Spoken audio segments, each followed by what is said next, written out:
కలిగి ప్రదర్శనా బుద్ధితో ఇస్లామీయ ఆదేశాలను పాటించడం భావపరమైన నిఫాక్ ఇది చాలా ప్రమాదకరమైనది అని చెప్పడం జరుగుతుంది.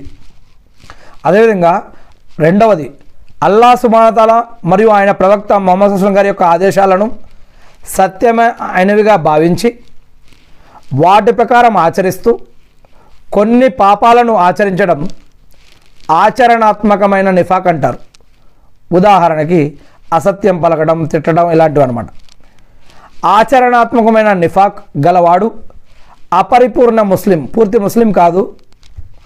మరియు భావపరమైన నిఫాక్ గల వ్యక్తి పూర్తిగా అవిశ్వాసి అవుతాడు అని ఈ యొక్క విషయాలన్నీ కూడా ఇవన్నీ కూడా హదీసుల్లో చెప్పినటువంటి విషయాలు. ఇవన్నీ కూడా నేను ఉన్నట్లు నేను చదివి వినిపిస్తూ ఉన్నాను.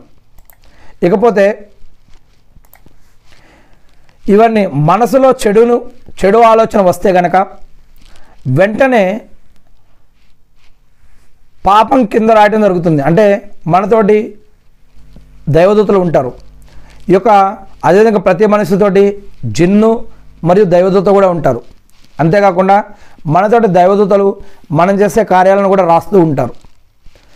మన మనసులో ఏదైనా ఒక ఆలోచన వస్తే వెంటనే ఆ యొక్క చెడు ఆలోచన వస్తే దాన్ని వెంటనే పాపం కింద రాయటం అనేది జరగదు.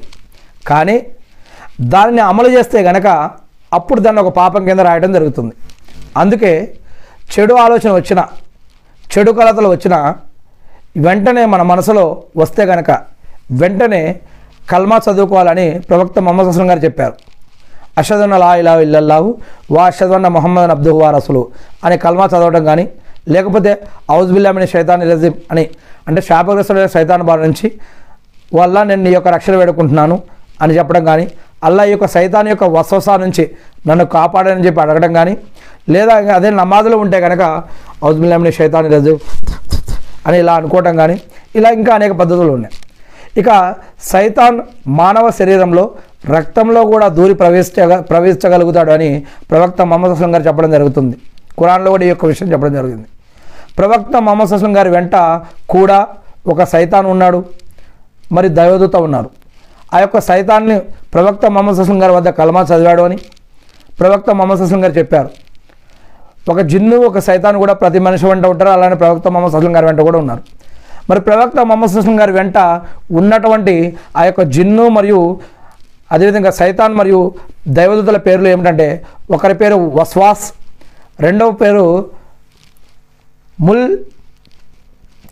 రెండవ వారి పేరు ముల్హిం. వస్వాస్ ఒకరి